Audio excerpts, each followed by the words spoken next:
As we begin, I want to take a second to read the land acknowledgement out to everyone and explain a little bit about why it is important to me specifically. So, the University of Calgary, located in the heart of southern Alberta, both acknowledges and pays tribute to the traditional territories of the people of Treaty 7, which include the Blackfoot Confederacy, comprised of the Siksika, the Piikani, and the Kainai First Nations, the Tsuut'ina First Nation, and the Stoney Nakoda, including Chiniki, Bearspaw, and Goodstoney First Nations. The city of Calgary is also home to the Métis Nation within Alberta, including Nose Hill Métis District 5 and Elbow Métis District 6. Why does this matter to me? I am a third generation Canadian with very deep roots in the Alberta prairies. My grandparents were on all sides, were born in the Alberta prairies, but my family hails from places like Scotland and England and Russia, so very, very white colonial places. And I have, as a graduate student and now as a faculty member at the University of Calgary, been encouraged to think a lot about how my lineage informs the access that I have had to learning and work opportunities here on Treaty 7. And so I consider this to be lifelong, ongoing work to sort of disentangle my colonial roots and decolonize my thinking. And I'm grateful for this opportunity to share all of this experience that I've had with all of you alongside my co-speakers, Austin and Alora.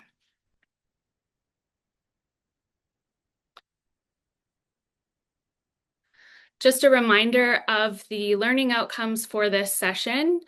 We're going to be talking a little bit about the different components of a teaching dossier today, identify some of the key artifacts that can help you strengthen your dossier, and reflect on areas for development and strategies to enhance and build upon existing materials that you may have or dossiers that you've already gotten started with.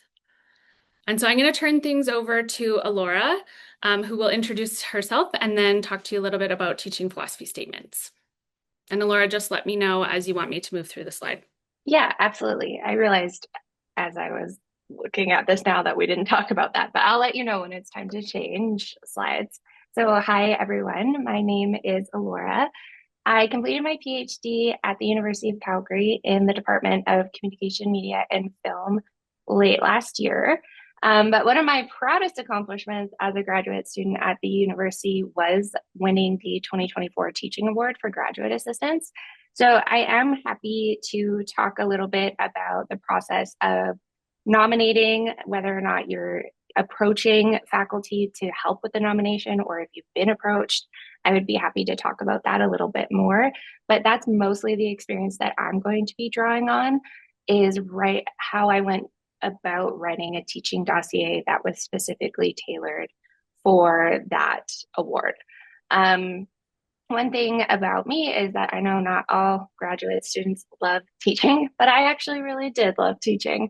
So I continue to love teaching as a sessional instructor.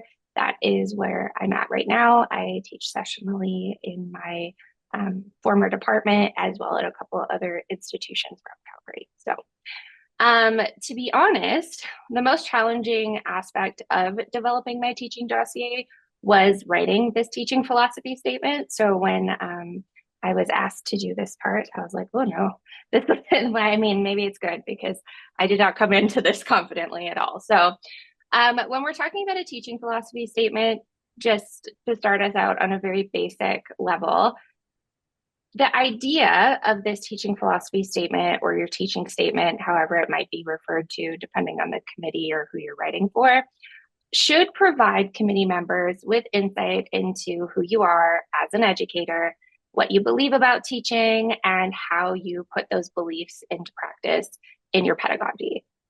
Teaching philosophy statements really are personal, and they're personal reflections of who you are as an educator, that are an important component of teaching dossiers, but also are sometimes standalone documents as well. So we can change sides, Jaclyn.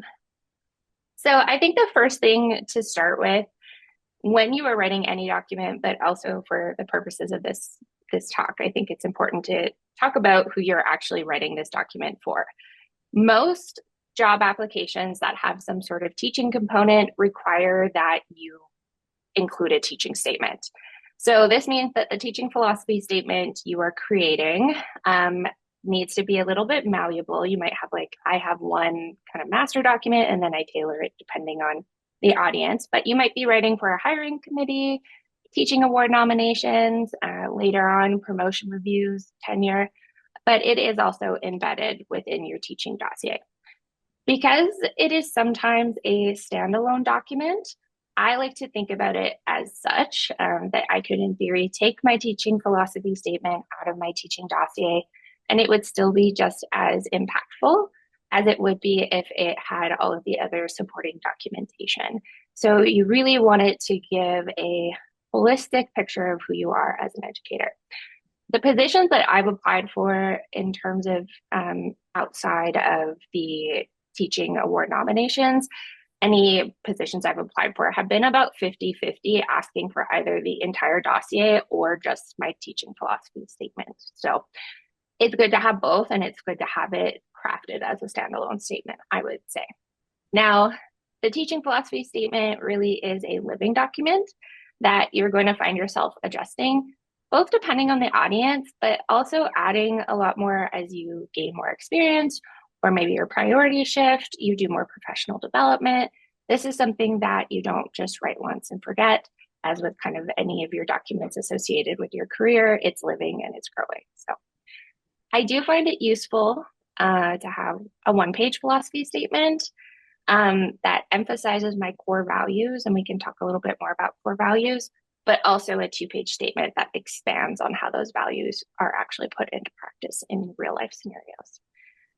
Generally speaking, a teaching statement is crafted around or centered around four key components, which I have up on the slide here. First, your beliefs. So what do you think specifically about teaching? Strategies. How do you meet these goals that you have? How do you actually meet those goals for your students as well? Because this ends up being a very student-centered document. Your impact. So what has been the impact of your teaching and your various strategies that you put into place? And then goals. How do you plan on improving? Are you doing more professional development? And so on. So next slide. Now, I found it most helpful because sitting down and just writing your core beliefs is probably not going to happen. I found it really helpful to just sit down and start to articulate my core beliefs about learning through a series of exercises. So admittedly, I did complete this exercise the first time around during my graduate teaching certificate, which I know Jaclyn is going to talk about in terms of professional development. But you can also work through this on your own or download the guide that the Taylor Institute has. That being said, I did the course and I did a version of my teaching statement for the course. And then I rewrote it a year later once I knew a little bit more and I had more experience. So I had the thing I submitted for marks in quotations, and then I revisited, which still I use these same questions. So the goal really is to remain true to yourself and your educational beliefs and your impact and your plans for growth. And I have some reflective questions up here on the screen that are adapted from the teaching philosophy teaching philosophies and teaching dossiers guide. I don't think it's particularly useful necessarily for me to just read all of these out loud, but a couple would be, what does it mean to be a good teacher and a learner in a university context? And what does good teaching and learning look like in my context?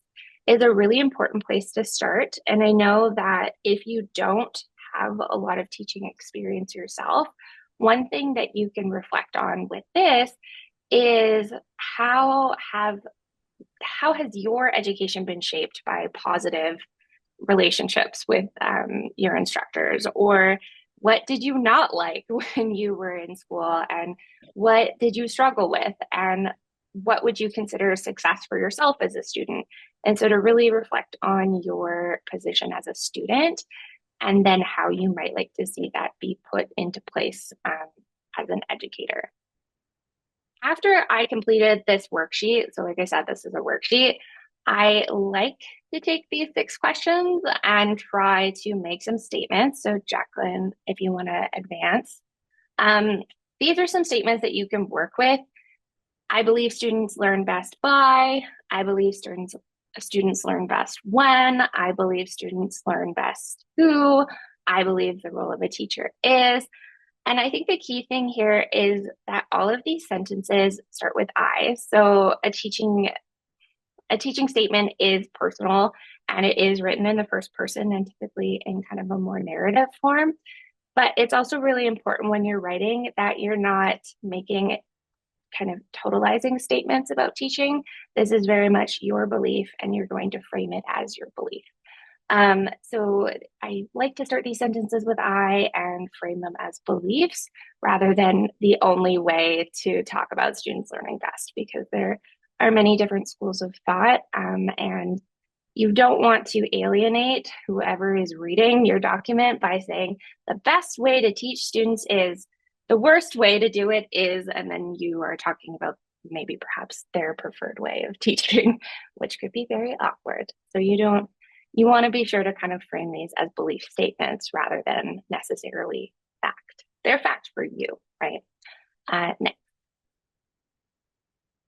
So from that exercise, you want to come out with 2 to 3 core beliefs. I think 3 is a nice number just because it fits well in paragraphs on a one-page statement, but 2 to 3 core beliefs about teaching and explaining why you hold those beliefs dear to yourself, right? Then you need to work on expanding those beliefs in order to demonstrate how you might, or maybe already have, put them into action. And this would be using evidence-based strategies that you make explicit that it is evidence-based. I like to use this document to demonstrate the fact that I have done some PD like earlier on in my dossier. So I am using evidence-based strategies and how I assess the effectiveness and the impact of those strategies. So for me, for instance, I believe that effective teaching begins with fostering a supportive environment.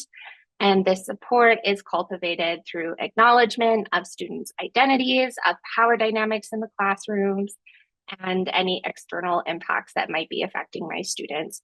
We all have differing care responsibilities at home. Perhaps they work full time. I like to have these conversations with my students and reflect on the fact that they are, in fact, people with lives outside of my classroom. Collaborating with them. I view learners as active participants in the classroom with agency, and they can make decisions. And I like to encourage them and also empower them. So if I were to focus on the last statement of appreciate, encouraging, and empowering my students, I would want to put that into my teaching statement in a way that explains how I implement that practice, how I evaluate its effectiveness, and how I continue to grow and learn. So for me, it might be that I motivate them and challenge them through a series of small exercises that are either, maybe not worth any points or worth a very small amount of grades, so that they feel they can fail and, work through things on their own. I'm happy to talk more about that, but I don't want to take up all the time. So next slide. And I know in general, the teaching dossier is very overwhelming because it can be big. But I think if you are starting out, particularly with this teaching statement, you might not have the extensive experience as a graduate student necessarily leading a classroom. But even if you haven't been an instructor of record, you likely have a lot more teaching and mentoring experience than you realize. And you can think about your background in maybe mentoring within labs or teaching at a local dance school or participating in various professional development opportunities, because we all, for the most part, have some sort of leadership experience or have been mentors, and you can draw on things outside of kind of the traditional post-secondary classroom in order to demonstrate your ability to lead and to mentor. Now, ultimately, this document should be student-centered. It should reflect on what you can offer your students, how you're going to achieve this, how you're going to assess these outcomes, how you're going to grow. Experience is important, but so is demonstrating evidence of your pedagogical values and having a really clear understanding of your identity as an educator. So thinking about it as a little bit of a branding exercise, as it were. Next slide. Now, even if you don't have a lot of experience, I do like to think of this as designing a kind of teaching identity. But that being said, it isn't speculative. So, what I mean by that is, I hope to one day do these things. You want to speak with a level of confidence in your statement that says you've done the research, you've thought through this, you're drawing on your experiences, and perhaps you've implemented these things. But most importantly, you have a very clear vision and examples of how to reach your goals based on what you've done in the past. So you need to be reflecting on um, ways that you reflect on the ideas that you brainstormed earlier using the different worksheets and stuff, and thinking about how to use those ideals to really guide your search even for professional development opportunities. So one thing that I did is, once I did the reflection, I wanted to have evidence of my ability to respect students' intersecting identities. And so I made sure to enroll in courses around EDI at the TI. Same with collaborative classroom environments. I enrolled in courses focused on flipping classrooms, integrating various interactive software, facilitating group work, all of that. I made sure that I was able to speak not only to my experiences, but also my training in my teaching philosophy. So I also just want to say, it's not speculative. It is also not, you want to avoid sounding canned. Like, it needs to sound like yourself. You need to embrace your individuality, who you are. It should be authentic. It should speak to things that you've done and that are important to you. Now, in conclusion, for this statement, we can switch slides. A couple like quick fire things. You do want to be sure to use broad and cross-disciplinary language. Committees are not always experts in your field. Most often they aren't, actually. So you don't want to alienate anyone with language that they might not understand. You want to be sure to edit and proofread and edit again. This document should be error-free. It is your first impression. I mean, they've likely seen your CV, but it's your second impression, we'll say. You also want to write in the first person and avoid generalizations. So, no, all instructors should. Like I said, this can be very alienating. Write in the present tense, and you do need to keep it brief, less than 2 pages. Like I said, most jobs will only give you 1 to 2 pages. Some things to avoid: buzzwords, generic, empty statements. Don't make empty promises about things that you intend to do in your classroom without some sort of evidence to back them up. You also want to be sure not to rehash your CV. This teaching statement is not your CV. It is something new. And it's really setting up this identity for you that is very important. And it allows you to expand on things you've talked about in your CV. And you also don't want to be condescending to other teaching approaches, to students. And it's corny, but don't forget to be true to yourself and make sure that it is your teaching statement and it feels like you when it's all said and done. So, yeah. Thank you so much, Alora. And I'm now going to invite Austin.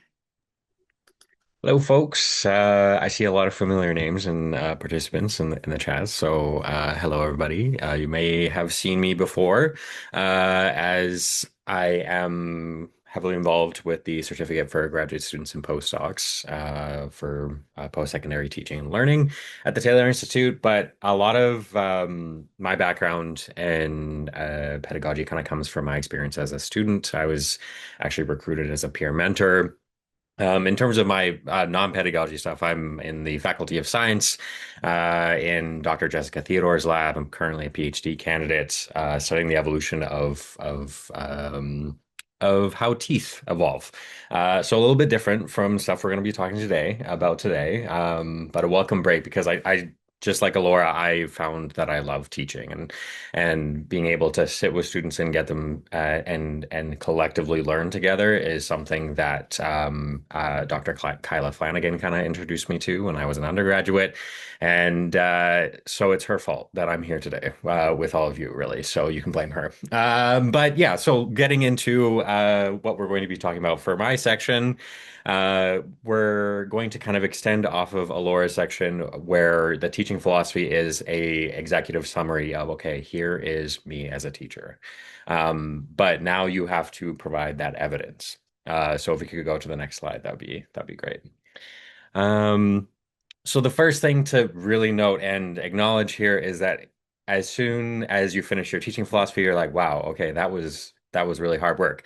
Now you have this massive compendium of evidence that you have to collect in order to actually prove that you are doing the things that you are saying in your teaching philosophy, which is important to acknowledge. It can be incredibly overwhelming. So this is just an example of a little bit of a chart of all the of a few of the possible things that you could collect in order to demonstrate what you're talking about in your teaching philosophy.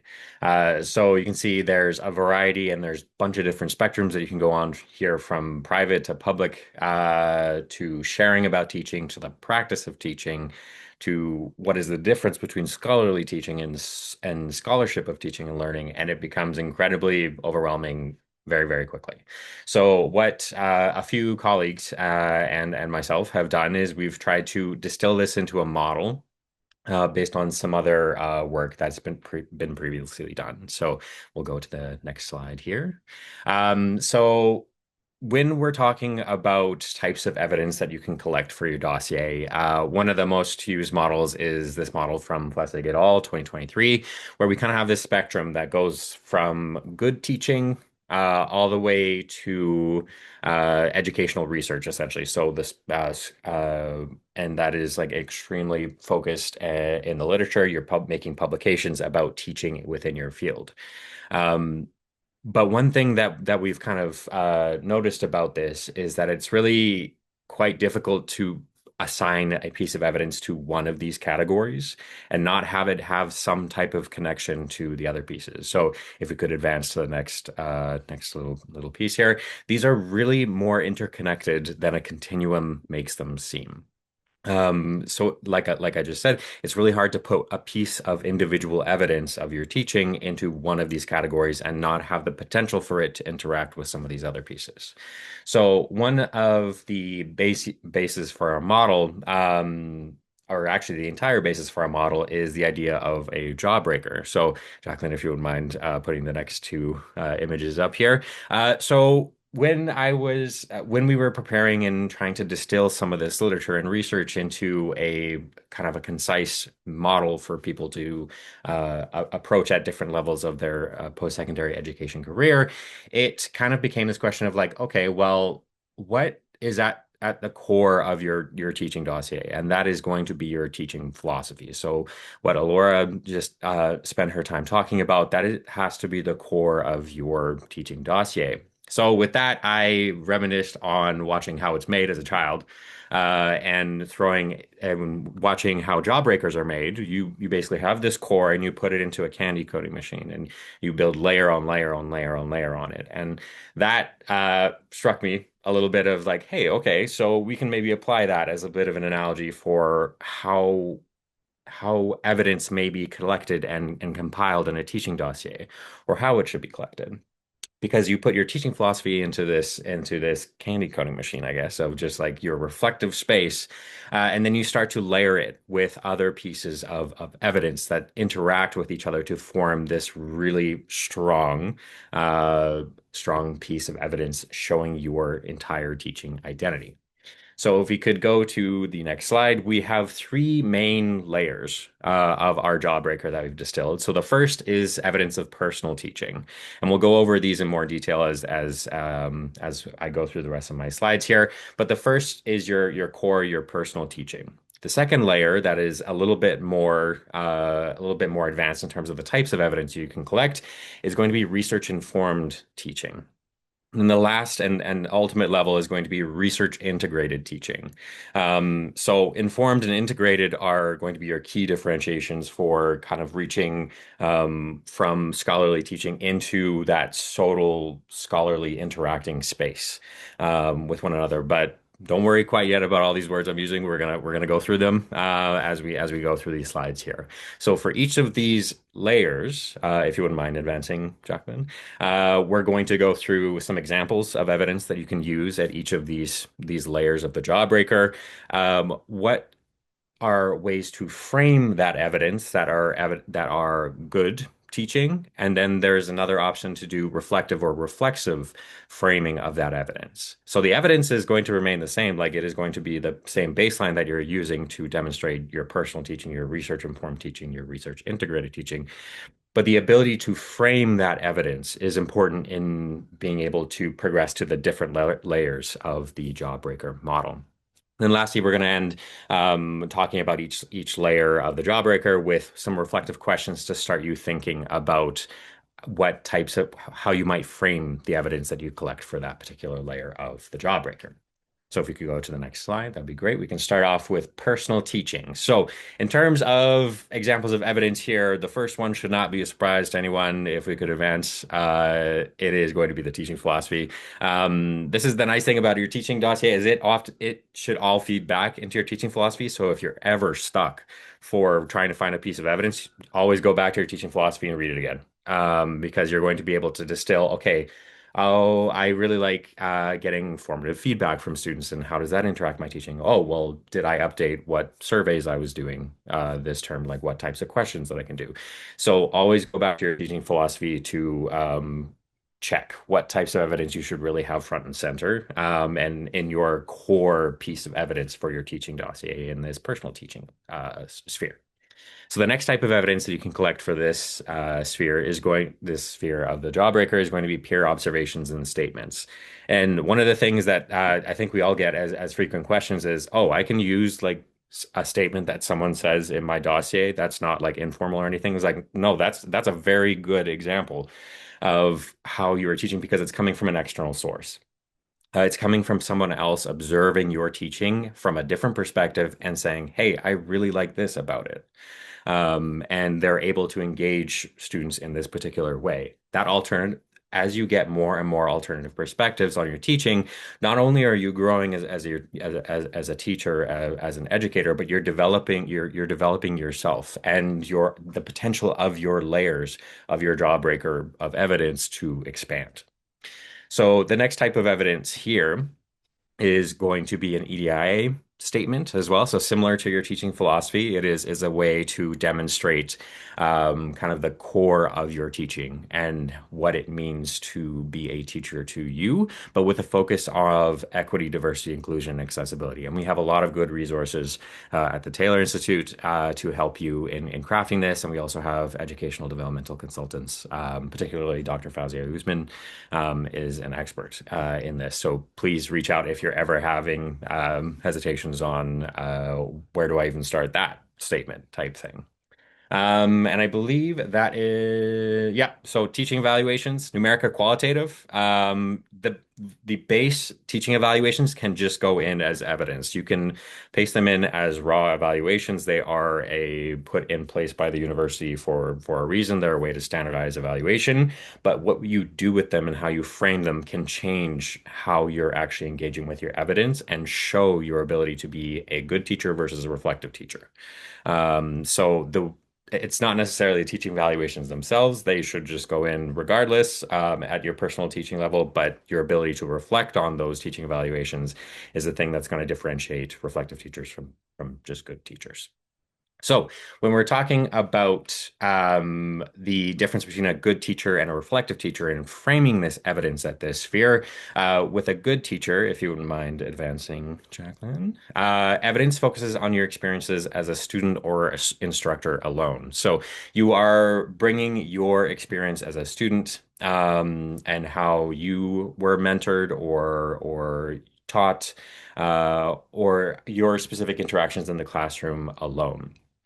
Whereas for a reflective teacher, the framing of this evidence at this layer is going to have the potential to reach the other layers of the jawbreaker. And we'll get into a little bit more about what these other layers are here briefly. But the key thing is the potentiality here. For a good teacher at this personal teaching, you are going to reflect on just within your classroom. It is a microcosm, and that is your teaching, and that is perfectly okay if you don't have that vocabulary yet. There's a lot of resources that Jaclyn will talk about in her section as well that will help you reach the ability to get to be a reflective teacher and build that potential. So the key differentiation between a good and reflective teacher here is being able to have the potential to be iterative in this. So some reflective questions to consider. I won't go through all of these in detail, but some of the things to note here is ways to collect and receive feedback. What are your assumptions and beliefs in teaching? And are your assumptions and beliefs grounded in evidence, experience, or both? The real core of this is where are these assumptions and beliefs coming from? And if your evidence shows that, then that is going to determine a good versus reflective teacher at this particular level. And then lastly, how am I ensuring that everybody can bring their whole identity to the classroom to engage fully with the materials that I'm teaching? This includes both yourself and your students. The ability to talk about both of these things in your evidence for your teaching dossier demonstrates that you are not only teaching your students, you're learning from your students as well. So that covers kind of the core of your evidence for your teaching dossier. And if we're to develop this a little bit more and get a bit more engaged with scholarly literature on teaching and learning, that levels us up to research-informed teaching. So if we could go to the next slide here.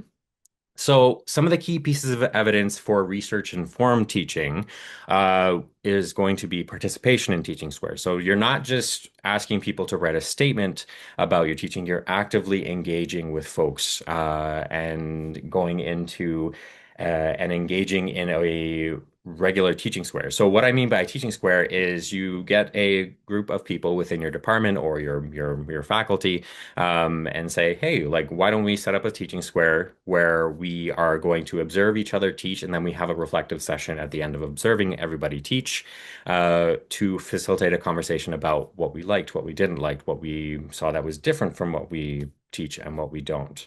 And I found I got introduced to these when I was a peer mentoring student because it is by default, it can be interdisciplinary, and it usually is. And that is where I kind of learned a lot from other undergraduates who were mentoring in arts programs, and they were actively walking around the classroom. And like I've always been taught as a student of science is like, okay, nope, you sit there and you take the information. Whereas actively moving through the classroom really helped me say, oh, okay, like I'm getting more questions from students. They're actually interacting with me a lot more. So this is the potentiality of these teaching squares is the ability to be active in your reflection on your teaching and learning. So the next piece of evidence here is going to be attending SOTL conferences.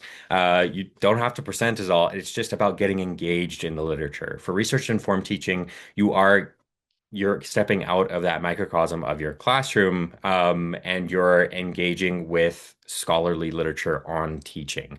And this involves attending SOTL conferences. So listing that you have attended certain conferences with particular themes can really demonstrate that, oh, no, okay, so they went to this conference where the theme was, for example, the conference last year that the Taylor Institute hosted was based on reassessing assessment. And if there is kind of talk on a hiring committee about, okay, well, we need someone who's like really good at assessment and may be able to kind of revise some of the assessments that we're doing for the department, seeing that you literally went to a conference on reassessing assessment is a huge brownie point for the committee actually looking at hiring you. So attending the SOTL conferences are going to be an excellent way to provide evidence at this layer as well. The next piece of evidence here is reviewing SOTL grant applications. Again, getting more engaged with how the scholarship of teaching and learning gets conducted will, by diffusion, essentially instill some of the ideas that are common within the field, whether they are specific to your particular field of research or teaching, or just general scholarly teaching ideals and practices. So being able to review SOTL grant applications engages you in that way. And it's important to sign up for the newsletter, the Taylor Institute newsletter. We're always looking for people to review grant applications at the start of the winter semester, usually. So if you have any questions about this, feel free to reach out as well, because we will always take more people to review grants if possible. And it's an excellent way to engage with potential and upcoming scholarly literature in the field as well. The next piece of evidence here is assessments being grounded in the SOTL literature. And I don't mean like, oh, I did a written exam instead of a multiple choice exam. That is not enough. That is you basically kind of leveled up from second year to third year types of assessment. But the key thing here is with the assessments being grounded in the SOTL literature is you provide that evidence and say, okay, I have this assessment that I developed. Here is the literature supporting the mode of teaching that I'm doing here. For example, in a lot of one of the things I learned from Dr. Kyla Flanagan is the emphasis on case studies. Case studies are pretty rarely used in introductory bio classes, but she engaged in one about zombie outbreak in an ecology class, and it was the most attended class, I think, in the entire semester.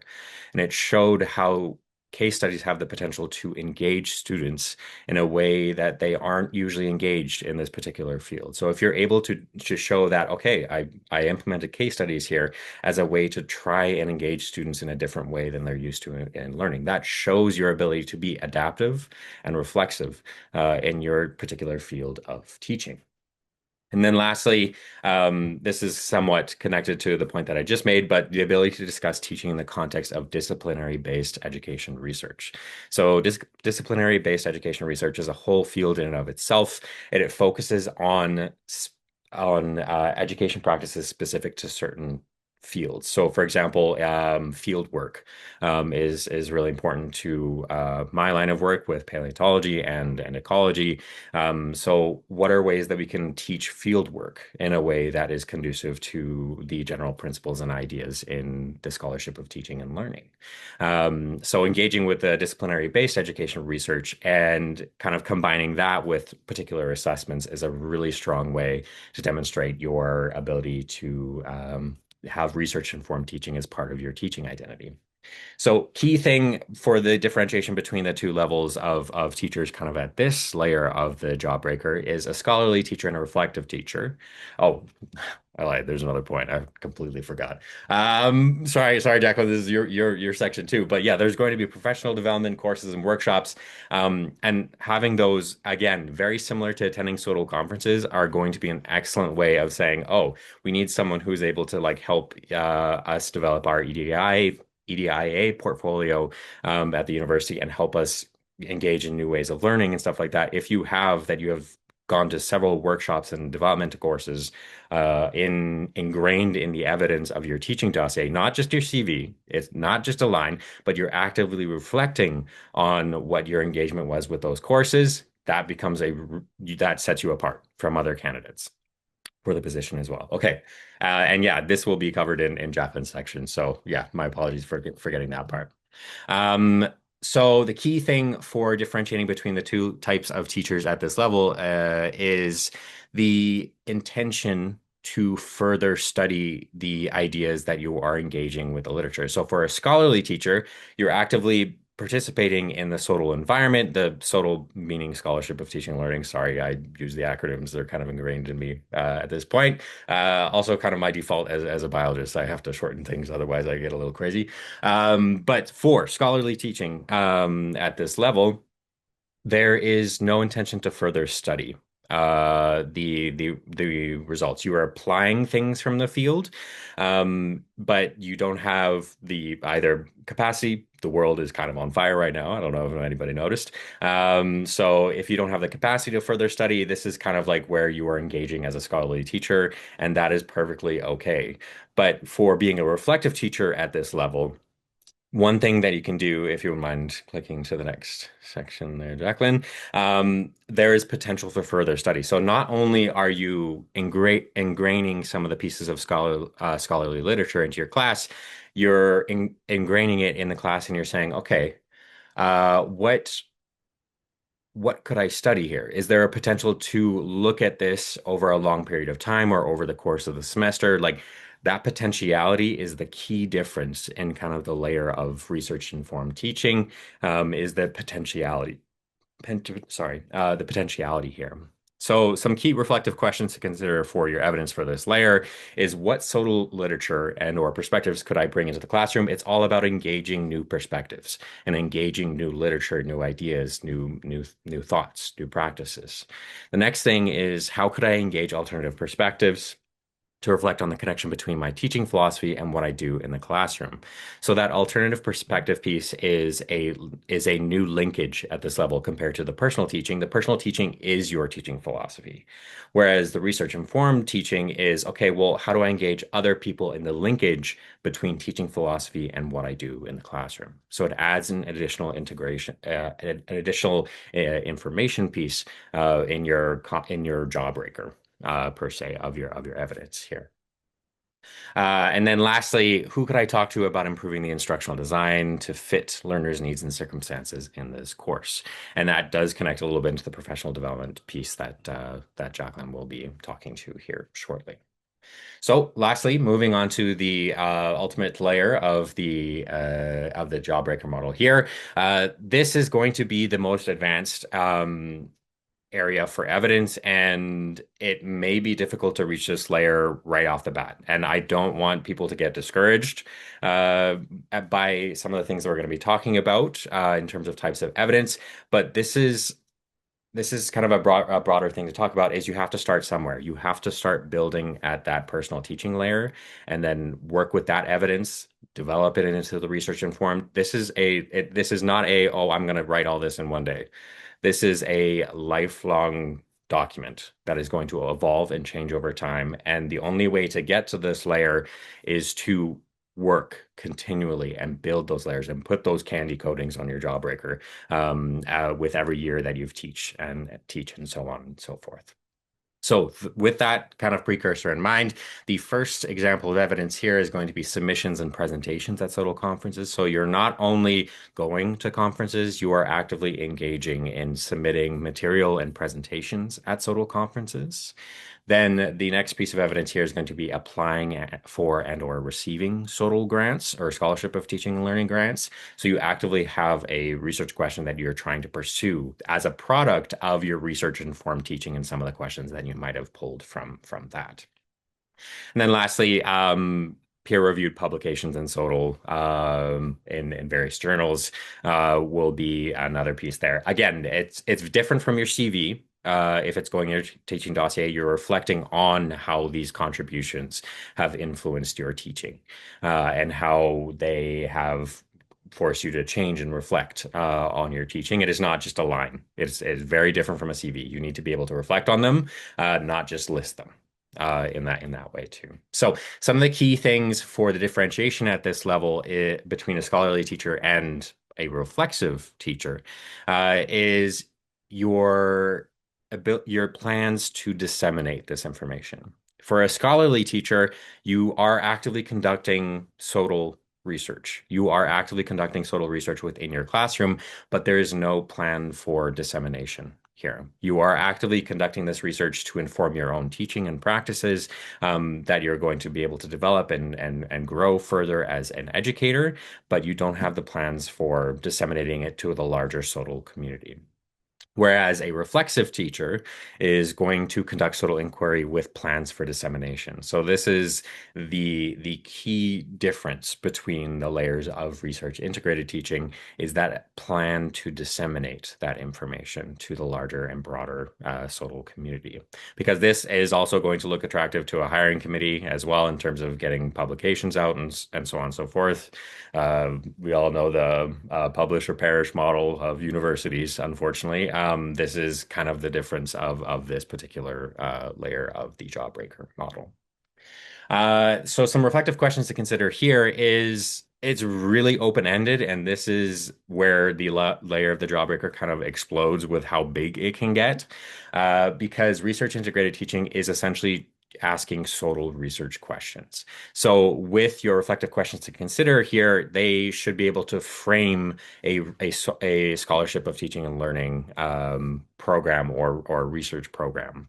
So what questions do I have about blank? And then how might I collect evidence to test that question? So some examples of some of the things that you might be considering here, if we want to advance to the next section here. Blank could be, okay, well, how do I reflect on teaching in this course? How does this course fit within the larger curricula within the program it is streamed in? And then what is the next thing? How to increase inclusivity and equity within the courses I teach. And then another idea is how to adapt or evolve discipline-specific modes of teaching. And the list goes on, essentially, with my last point here being the advanced point here. There is an unlimited amount of research questions that you can obtain here in SOTL, and that is why it is it is honestly a very overwhelming field to kind of dip your toes into because it feels vast immediately. And this is the reason for it is everybody learns in different ways and everybody teaches in different ways as well. So that is everything for me, and I will pass it back over to Jaclyn. Oh, yeah, this is just a summary slide. I wanted to include it for folks. Sorry, I completely forgot about that. But yeah, this is just a summary slide of all the pieces of evidence. I'm going to emphasize again, start with that personal teaching and start to build it. If you can get all the pieces for that personal teaching, it is going to come naturally, the other pieces as well. But start with the personal teaching pieces of evidence and build upon that. Yeah, thank you. Thank you so much, Austin. Okay. Last but certainly not least, I'm going to take a bit of time to talk about professional learning and growth. And I'm also going to talk a little bit more about some of the points that Alora and Austin have made about critical reflections on your practice and alignment of evidence and beliefs to ensure that every piece of your overall dossier is speaking to each other. But before I do that, I should introduce myself properly. So my name is Jaclyn Carter. I am a PhD candidate in the Faculty of Arts. I am a medievalist by training, and I study the Vikings and their colonization of England. I have engaged in teaching and learning and teaching adjacent project work and professional development opportunities throughout my time as a graduate student. And it has afforded me the opportunity to now serve as a faculty member in the Taylor Institute for Teaching and Learning as an educational developer. So I have written 3 teaching philosophies in my life and put 3 dossiers together, each for a different purpose. The first, like Alora, was completing the badge within the certificate program. I drafted a philosophy statement and created a dossier for that. And also, like her, when I went to apply for this academic position, I ended up rewriting the entire thing because I was trying to tailor it a little bit more specifically to the job. That's not to say that the beliefs weren't there. As we've said, you might have some core beliefs, but you do want to be able to pivot to respond to the reason why you're submitting the dossier in the first place. So I built one for my educational development role. And most recently, I built another one to apply for renewal of my tenure track appointment. So I built off that initial application dossier to create something to showcase my work over the last few years. As a graduate student, I've engaged in a number of different kinds of activities, projects, formal and informal professional development that have helped shape these documents. And I know that there's a lot of you here who feel like you don't even know where to start. You don't have access to teaching assistant positions or instructor of record positions. So how the heck are you going to figure out what your beliefs about teaching and learning are, or build a dossier when you don't have evidence from a specific course? And so I'm going to talk about some of the opportunities that are available on and off campus for you, and how these can translate into a dossier, even if you're at the very earliest stages of your teaching career. So why professional learning and growth versus professional development? I think when we think about professional development, we think about some of those really formal opportunities like attending workshops, attending conferences, attending or engaging in badge and certificate programs. And I'm going to talk about those and why they are invaluable to your overall professional learning and growth. But like Austin and Alora have already said, it's taking it that extra step further to reflect on what you have learned, why it matters, and how it's informing where you're going to go next. That really creates this larger story of your professional learning and growth. So it's not just about really formal professional development. It's about the whole picture and how it has supported you. So there is a distinction, I guess, between formal and informal, technically, professional learning and growth opportunities. So on the formal side are things that Austin has already highlighted. So attendance at conferences or presentations at conferences, leading seminars or workshops, taking courses or programs, attending seminars or workshops, I should say, and collaborative learning opportunities within specific communities. And some of the opportunities that I'll just highlight, and I'll dive in with a little bit more detail on some of them, but some of the formal opportunities that are available to you as a graduate student or postdoc at the U of C include our certificate in university teaching and learning. There is also a teaching assistant readiness program. So if you have obtained a TA-ship and you are terrified, or you just want to have some foundational skills to take with you, that is a program that you have access to. And we also offer other programs like a course design program if you're curious about what goes into establishing a set of learning objectives for a course and building out teaching and learning activities, or teaching in an online environment. And then we also offer a lot of one-off workshops and workshop series, and I'll highlight a few of those as well. And then you may also be familiar with department or faculty level teaching development. Sometimes if you've obtained a TA-ship, you'll be required to do kind of like 2 standard hours of professional development as part of your contract. And that is typically through a workshop within your department, but can also be fulfilled through some of these opportunities. So just to provide a little bit more detail on the certificate that's available to all of you, it is a series of badges, and you kind of get to choose your own adventure based on what your interests are, where you're at with your own teaching development, and where you want to go. So really thinking reflectively about what's most important to you. And so, for example, Austin often leads our Emerging Teachers Development badge. And so if you have not yet engaged but are interested in some foundational engagement with teaching and learning concepts and activities, that could be a good place to start.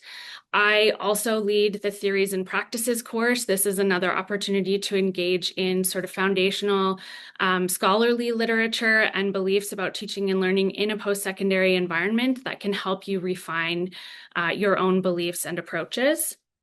And all you have to do is choose 4, though you can do as many as you want. But once you have completed 4 badges, each one typically is a hybrid model of synchronous and asynchronous online learning. There is a capstone project for each one.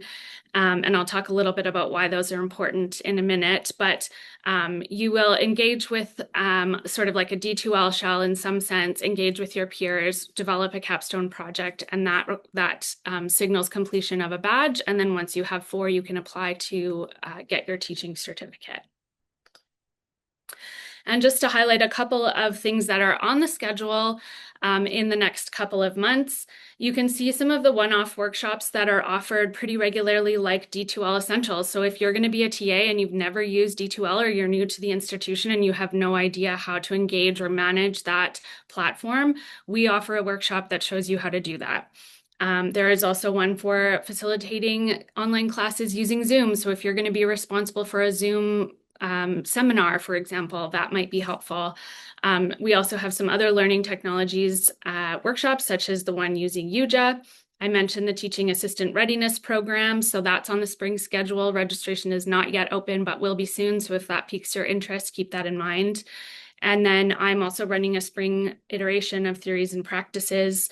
There will be a SOTL Foundation. So Austin mentioned engagement with the Scholarship of Teaching and Learning. The capstone project for that course allows you to kind of develop a plan for a SOTL project. So what's something that you're interested in your own disciplines, teaching and learning practices, and how would you bring that to life in a research project? So there's lots of opportunities available. How do you register for any of these workshops or courses? If you go to the Teaching and Learning or the Taylor Institute homepage, you click on the Programs and Courses tab. go to courses and workshops and click on the course calendar here, it will take you to Destiny One, which is our continuing education platform, registration platform for all continuing education and sort of professional learning opportunities at the U of C. I just want to clarify that all of the workshops that we offer are free. So though you do have to add them to a cart and check out, the total amount of money that you will pay is $0.00. It's just the way that the system is set up. But it has been a hindrance for folks in the past who have assumed that they're going to have to pay, and you do not have to pay for any of the courses that we offer. And so just a note on the informal opportunities. So alongside all of those things where you actually put a line on your CV because you completed a badge or you completed a certificate, and obviously I'm going to talk more about reflecting on that for the purposes of your dossier, but there are also other informal opportunities, and those can range quite substantially, from critical self-reflection to engaging with the SOTO literature on your own and kind of adapting it to your own context, going and viewing a colleague or a peer's teaching, like in a lecture form or a seminar, to see what they're doing and reflecting on that. That kind of speaks to the Teaching Squares program that Austin was talking about. And then this role of critical self-reflection that I think all of us have really emphasized is fundamentally important to how your dossier is communicated, because it is a demonstration of your sort of lifelong professional learning. And I'm going to talk about a couple of models that could be useful to you, especially if you're trying to find ways to create evidence for your dossier when you're just starting out.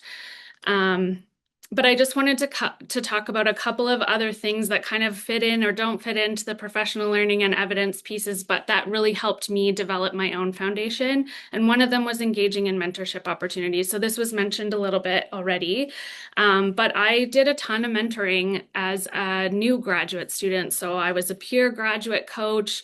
They used to run a program in the Student Success Center. I don't think they do that anymore.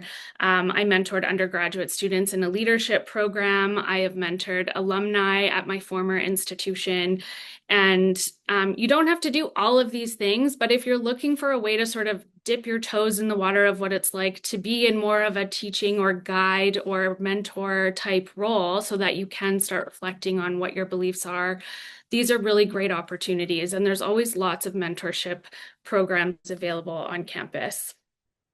And then there's other kinds of sort of teaching adjacent work that can help you refine your beliefs and help you build evidence. And so some of the ones that were really helpful for me were sitting as a graduate student representative on a faculty tenure and promotion committee. So all of those committees in every single faculty on campus have a seat for graduate students and undergraduate students to review the files and participate in the conversation. And it's a really excellent way to learn what folks are doing, what constitutes a file that is worthy of promotion from assistant to associate professor, or a file worthy of tenure. Those things often happen at the same time. And then also, as Austin mentioned, we have seats on our teaching and learning grants adjudication committees and on our University of Calgary Teaching Awards committees. And so if you want to get exposure to other folks' dossiers or to what sorts of SOTL projects are happening on campus, those are great ways to start.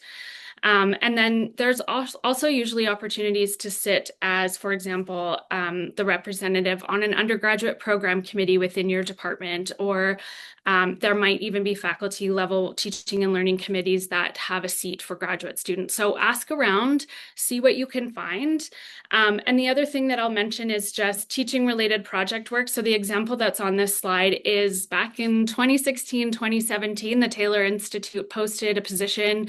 They wanted help revising the graduate student guide for teaching development. At that time, graduate students were just starting to be asked to create dossiers, and the guide at that time didn't have a chapter that spoke to creating a teaching philosophy or creating a teaching dossier. So I applied for that position, and did obtain it. And so I wrote a couple of chapters for the updated guide and did some editing and bringing it up to its 2017 currency. We haven't revisited it since then, but it's a good opportunity to think about teaching adjacent work that can help you reflect and refine yourself. And I learned a lot about building dossiers and how to build my own because I did that work.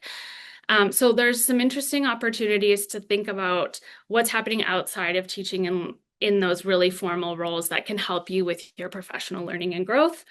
And then obviously we already mentioned the conference, but there are often student volunteer positions too. So if you just want to dip your toes in the water and see what it's like, we usually ask for a few student volunteers to support us during the conference, and you can kind of scale your participation. So maybe you want to apply. Sometimes we offer graduate student scholarships to waive the registration fees. I believe for this year, those have all been snapped up, but there's different ways that you can get involved. And if you have questions about that, don't hesitate to ask us. So I just want to talk a little bit about how to pull all of these things together so you have a philosophy statement or a series of beliefs that you're working to develop. You have some evidence that you want to bring into this dossier form. How do you communicate all of this in one reflective narrative? So there's two types of alignment that are typically looked for when we're reviewing dossiers for various things. One of them is horizontal alignment of evidence. And so this pulls from Alora's philosophy statement back at the beginning of her slides, and I've broken it down into three pieces. So arguably within these three pieces, Alora would probably have evidence from each one that brings to life what this statement actually means to her in practice, how she puts it into practice, how it impacts her students, and what her future goals are to continue to grow that specific belief or to affirm it for herself. And so this is a really simple table. It's adapted from the Teaching Philosophies and Teaching Dossiers guide, but you can just create a matrix in a notebook and jot down the different evidence that you have that speaks to strategies, impact, and future goals for each of your beliefs. But the key is that you're not just saying, I believe X, and leaving it at that, and then expecting that the dossier, which is filled with evidence, is going to be clear enough that your reviewers will see how it all connects. You have to do that work to connect all of the dots. And so it's really important that you are using that critical reflection and reflective narrative to tell the story of how you bring the belief that a supportive environment is cultivated through acknowledgement of students' experiences to life in your approaches and in your work. The other type of alignment we call vertical alignment is making sure that you have evidence from across different categories of folks. So evidence from yourself, and Austin talked a lot about this already, evidence from your students. This might not be conventional students. This might be someone that you mentored. This might be a peer that, or like a coworker that you trained or something like that. You can kind of think outside the box. Evidence from your colleagues, for example, peers, if someone nominated you for an award, if you were invited to speak or lecture or something like that. And then evidence from the scholarship. So are you grounding your beliefs in the scholarship? Can be another way to add that vertical alignment and make sure that you have a range of perspectives reflected within your dossier. As I mentioned, the key is to complete the circle, right? So you've stated your beliefs, you've articulated the strategies and approaches that bring those beliefs to life, and you've communicated the impact and evidence. And throughout all of that is really where that professional learning and growth is reflected, in that it's a continuous cycle and one thing informs the other, but it's clear and connected throughout the dossier how these pieces are speaking to each other because you are taking space to offer that narrative reflective story about the connections between them. And so I just wanted to provide a quick example of what this can look like. These pages come from Chelsea Klink's 2021 nomination dossier. She is a teaching award winner for graduate student assistants in teaching, and this is available online. The point is not that you read through all of the content here, but for you to see how dynamic these pages are and the way that vertical and horizontal alignment have been factored into the way the evidence is presented. So the first page shows the teaching philosophy. She's got a really nice graphic here that kind of brings that philosophy to life and adds some visual stimulation and color to the page, which is very helpful and lovely as a reviewer. But she's also got some peer feedback built in. So adding an additional perspective into that philosophy to help with that vertical alignment. And then here, where she has articulated the different pieces of her belief, she has, again, vertical alignment across teacher peer feedback, student feedback, and professors, so like her superiors offering some feedback. And so she's aligning these beliefs with specific pieces of evidence that help bring those beliefs to life. And then finally, there are other ways that this candidate has integrated evidence throughout her explanations of how things work in her classes and in her approaches. And so I just wanted to highlight, even just the addition of numbers and highlighting that I respond to 177 emails over this many hours. Those kinds of things are pieces of evidence that can help to bring to life a claim that maybe you are like really committed to student feedback and timely feedback or things like that. So there's lots of different ways that you can tell the story, but the importance is that you think about that vertical and horizontal alignment as you go. And just to kind of sum it all up, I can't understate the importance of critical reflection on practice. You don't need to include every single thought you have ever had about critical thinking or about your practices and approaches, but there are some really great ways to frame the evidence that you provide through using a scholarly framework for critical reflection. And so I just wanted to highlight a couple of them. One is the deal model. So you're going to describe what happened. You're going to examine or sort of think critically about the details of that experience. And then you're going to articulate what you learned. And maybe you come together from the notes that you've made by using this framework to characterize a piece of selected evidence, why it matters, and how it helps bring your philosophy to life and demonstrate your commitment to professional learning and growth over time. And the other one is the what, so what, now what model. So what happened? Why does this matter? And what are you going to do as a result of this experience? So we don't often give ourselves a lot of space to reflect on the experiences that we've had, but I think all of us have made it clear that it's critical to be able to tell these stories well in a dossier, that you do take space when you can to engage in critical reflection, use a scholarly model like this. Perhaps you do include a little table in your dossier because you don't have a lot of evidence yet, but this allows you to explain a mentoring scenario that didn't come with any teaching materials you could include and demonstrates your commitment to professional learning and growth through critical reflection. So lastly, I just wanted to highlight that, again, I know that lots of us are brand new to very formal teaching and learning, but that does not mean that you have nothing of value to add to a teaching dossier at this stage.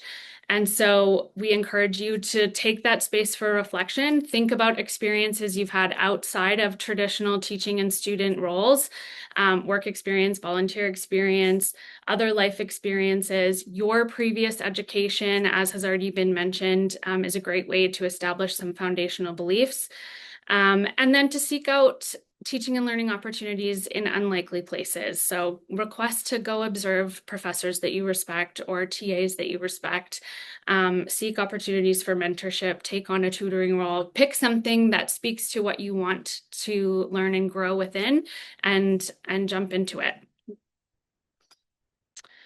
And just to sum up, I think all of what we have been talking about here, your teaching dossier should, once it's complete, center around a strong teaching philosophy statement, be aligned. So beliefs, strategies, evidence, it is all aligned and speaking to each other and reflective of that critical reflection that you have conducted. It is organized, it is well integrated, and it is a cohesive document that speaks specifically to why you have submitted it in the first place. It is curated, as has been said. It's not just a scrapbook of all of the things that are on your CV. It is a hand-selected group of documents, evidence, reflections that speak to your philosophy and why you're applying for or why you're submitting it in the first place. It is authentic to you, so that voice is really coming through. Alora mentioned that, and it is reflective of that really strong narrative, reflective storytelling. So I'm going to stop sharing. We still have about 15 minutes left. And just open the floor to questions. I'm not sure if any came in while we were chatting, but oh, I see a hand up. Sobia, please go ahead. Hello, Jaclyn.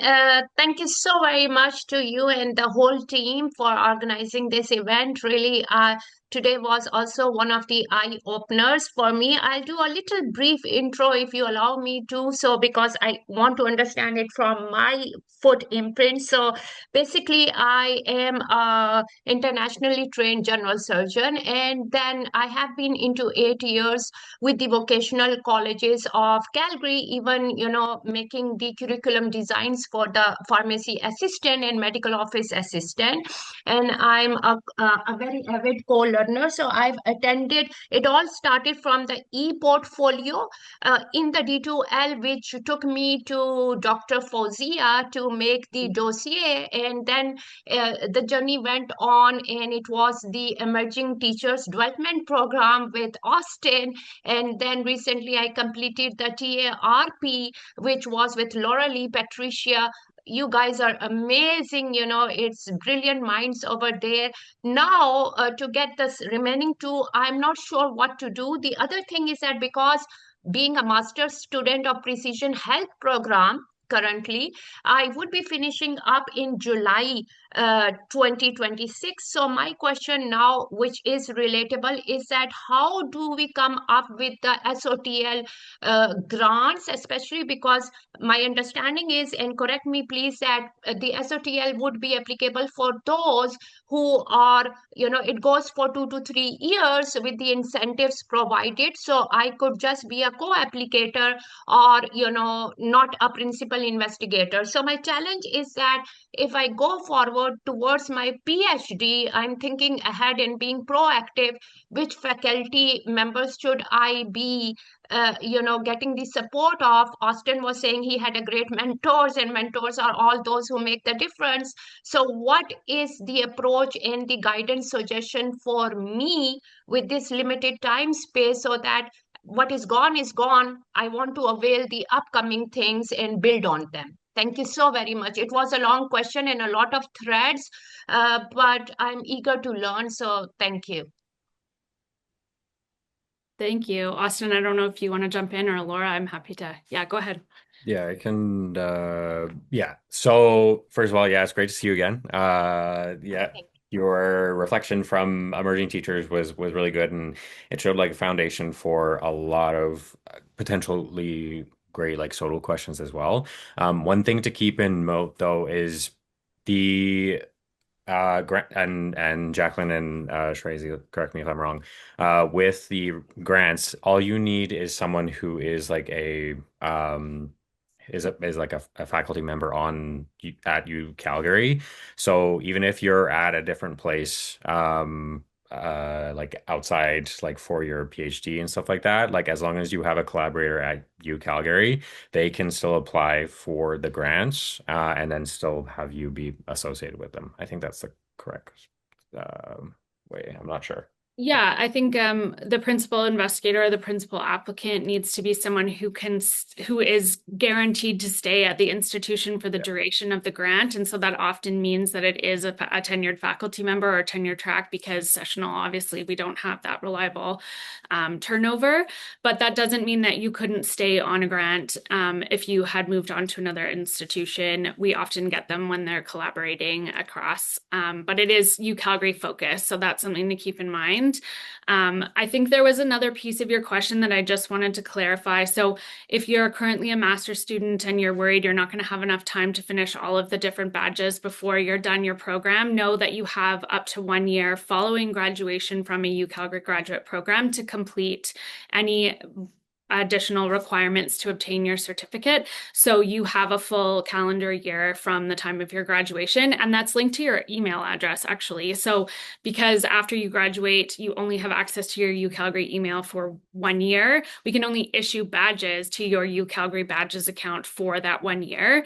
And after that, you won't have access to them unless you continue on with a PhD here or become a staff member. So you will have some extra time to complete them. And I think it sounds like if you're still trying to figure out, the next steps for like a SOTL project, that the SOTL Foundations badge might be a good option for you. There's one running in the spring, and it's not going to expect you to execute a project, but it is going to ask you to think about what a project in your field could look like. Awesome. Thank you so very much. So I believe so that also I want to stay at the University of Calgary for the PhD even. So looking ahead in step, what should be, are there any stations or is there any dashboard where the faculty who is looking for, some PhD students who would be a part of SOTL also and become a research article? That is where my question was leading to, because I'm still associated and I want to stay associated with the University of Calgary. So what milestones should I be getting? Your good suggestion about the SOTL Foundation badge, definitely I'll be applying that. I also attended the adjudication grant committee this time. It was another wonderful experience, and I can see that there is a 2024 template for the teaching dossier. I don't know if that would be updated after these series, but now how can I be going about? So you said that, I'm looking forward to that, getting myself the SOTL grant. I believe so for this year, it's already finished. The deadline is finished, the dates. Yep. So how do I be proactive for my PhD and still get that faculty member? Do you have a dashboard of the teachers who are willing to, take up the PhD students with them? We do not, as far as I know. I think there is like Shreyazi, go ahead. Yeah. We actually have a SOTL community of practice on Perfect. Yeah. Teams. So if you okay, oh no, I think I'm on it. So if you go into Teams, I'm not sure how Shreyazi, how do you access that Uh, team? I think we can add external Okay. members to the team, and generally, when you are a grant recipient, you have access to this team, and you can post calls for graduate student hiring calls to be part of your SOTL project. So that would be the best place to network and find folks who are actively doing SOTL research and also look out for opportunities to be engaged in these projects. Yeah. So I, that's I'm definitely on something. SOTL, yeah, teams. So that's another good clue. Okay, all I have to do is request for a TA position over there and also look on to the job portal also. Yeah, yes, I am on the teams SOTL. I think Yeah, the jobs get posted on Elevate Yeah. when yes, they are separate. Yes, Yeah. yeah. There is some information about like current grant holders on the TI website, but it's it's not the same as like going to look at who the researchers are in your field and whether or not they're taking on students the way that FGS kind of advertises that information. It is a little bit more legwork, I guess, to like find those connections and build them. But the SOTL community of practice is a great place to start. Hmm. Thank you so much for all the valuable details. I'll work on them. Yeah. Thank you.